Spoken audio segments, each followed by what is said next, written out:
You know what's wild? Gen V didn't just end with a villain dying, it ended with a god being erased. And I can't stop asking myself this one question. Did Thomas Godolkin actually lose, or did he just move his consciousness somewhere else? Because the more I watched that finale, the more I realized this wasn't a victory for Marie. This was a warning. Think about it. Every time Vought thinks they've buried the past, something crawls back up from the ashes. And this time, it wasn't Homelander, it wasn't the Seven, it was Thomas freaking Godolkin, the man who literally created gods and then decided to kill them all. And the twist. He almost succeeded.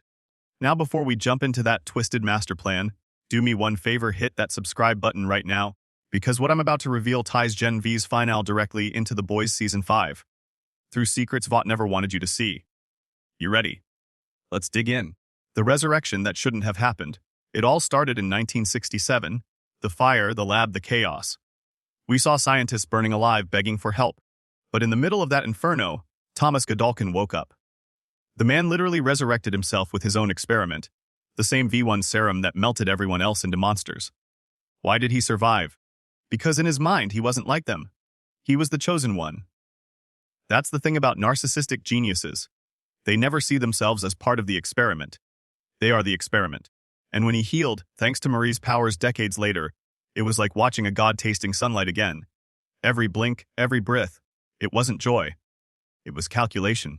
He didn't want redemption. He wanted control. Control over Marie, control over the university, and eventually, control over Homelander. Now pause for a second. Let that sink in. He wanted to control Homelander. I don't know about you, but that's like trying to teach a shark how to be vegan. It's not bravery. It's pure insanity. But that's what made Godolkin terrifying. He didn't fear power. He wanted to own it. The hidden war between Sage and Godolkin.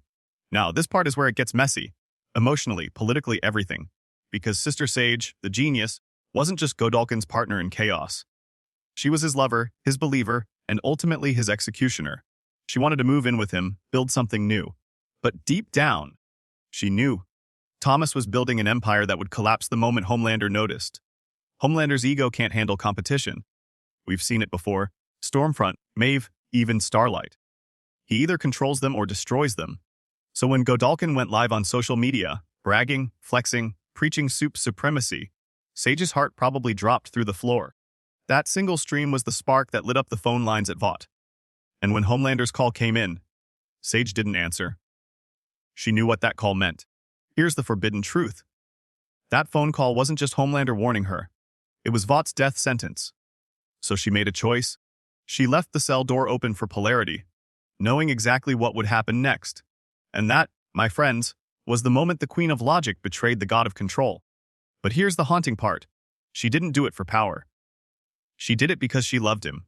Tell me that isn't twistedly poetic. The Puppet Master's last class. Now let's talk about that lecture. You remember how calm it started. Everyone sitting in class, waiting for Godolkin's promise. Join this session, and you might make it to the top 10, maybe even the 7. A classic bait. But what he really meant was, welcome to the slaughter. That scene wasn't just a massacre. It was performance art. The camera lingered on his smile, the subtle hand twitch. Every move, deliberate. He was testing how many minds he could control at once. And as the bodies dropped, he wasn't angry. He was thrilled. Because in his mind, the weak didn't deserve to exist. And honestly, that's what makes villains like Godolkin more dangerous than Homelander. Homelander kills out of rage. Godolkin kills out of purpose. Let that difference marinate for a second. And just when you think he's untouchable, polarity bursts in, throwing the literal weight of his trauma right at him. That wasn't just a rock. It was 30 years of guilt smashing into one man's arrogance. But before we go further, tell me in the comments, who was actually right? Sister Sage for stopping him, or Godolkin for cleansing the weak? I want to know your take, and I'll feature the most brutal answer in the next breakdown. Marie's awakening. The Odessa secret. Now let's get to the real question. Why couldn't Godolkin control Marie? Because she wasn't just another student. She was Project Odessa, the same origin line that produced Homelander. She is, quite literally, his mirror. And here's the crazy part, even Godolkin couldn't handle her. Every time he tried to manipulate her, she resisted like she was built above the system, almost as if she was programmed with a failsafe that said, "No one commands me." That's why she frustrates viewers. She keeps saying, I'm not special. But she's not being humble, she's being scared. Because the moment she admits she's special, she becomes exactly what she's trying to destroy. You can't tell me that isn't brilliant writing. And the way she ends him. Blood spears through his body, eyes blank, silence. That wasn't victory. That was evolution. But let's not ignore the big twist. Marie didn't just kill Godolkin. She absorbed him. Think about it. His energy didn't vanish, it transferred. Her powers surged right after. Her control expanded. Even her voice tone changed. You could feel it. Marie didn't just win the battle. She inherited the virus. Now, if that's not foreshadowing The Boys Season 5, I don't know what is. And that's why I'm calling it right now. Marie is the future antagonist. Not The Boys, not Homelander. Marie. So here's where it gets really eerie. Godolkin wanted to evolve himself enough to control Marie. Instead, Marie evolved enough to replace him. You see what happened there? The experiment flipped. The creation became the creator. And now there's a new god walking the halls of Vought's nightmares. But here's the secret nobody's talking about. There's one frame, 1 second, right before the credits, where you can actually see what she's become. I'll show you exactly what that hidden frame means, and how it connects to The Boys Season 5's Bloodline arc. Here's the thing nobody realized about Gen V's finale. The death of Thomas Godolkin wasn't the end. It was a birth. The birth of something darker, something engineered. Because in that final frame, when Marie's blood tentacles glowed and flickered, we didn't just see rage. We saw awakening. That was Project Odessa activating itself, and trust me, once you understand what Odessa truly means, you'll never see the boys the same way again. So stay with me till the end. Because what I'm about to reveal might just be the biggest secret Vought ever buried. Project Odessa, the forbidden experiment. Let's rewind the clock.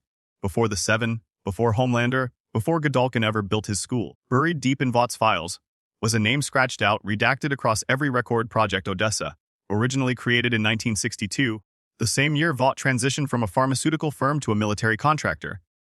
Its goal? To create a blood-based evolution serum that wouldn't just give powers, it would merge them. Imagine this, one soup's ability flowing into another through compatible DNA. That's why they called it the Bloodline Protocol. And guess whose DNA was used to start it all? Homelander's. Yeah. The Golden Boy's blood was the template, the foundation of every hybrid that followed. But here's where it gets disturbing. Only one prototype ever survived the first phase. A baby born from the ashes of dead experiments. That child's name was Marie Moreau. Now let that hit you for a second. Marie wasn't chosen for Godolkin's university because she was talented. She was sent there to be studied. Every move she made, every outburst, every kill was data. And who was collecting it? Sister Sage. She didn't just work with Vought. She was Vaught's eyes on the ground. Sister Sage's secret game. When Sage told Godolkin she wanted to leave, she wasn't lying. She was already leaving. Emotionally, strategically, and philosophically. She realized Godolkin's revolution would destroy the very hierarchy that protected her. So, she flipped the script. She started feeding two systems at once. Godolkin's dream of soup independence, and Vaught's dream of total control. It's the oldest rule of power. Survive by being useful to everyone, and loyal to no one. Remember when she looked at Marie and said, "You remind me of what I was supposed to be?" That wasn't a compliment. It was regret. Because Sage saw it, the raw chaos of a new god in human form. Marie didn't need a mentor. She needed a leash. And when that leash snapped, Sage didn't stop her. She let it happen. Because Marie wasn't Vaught's mistake. She was Sage's final experiment.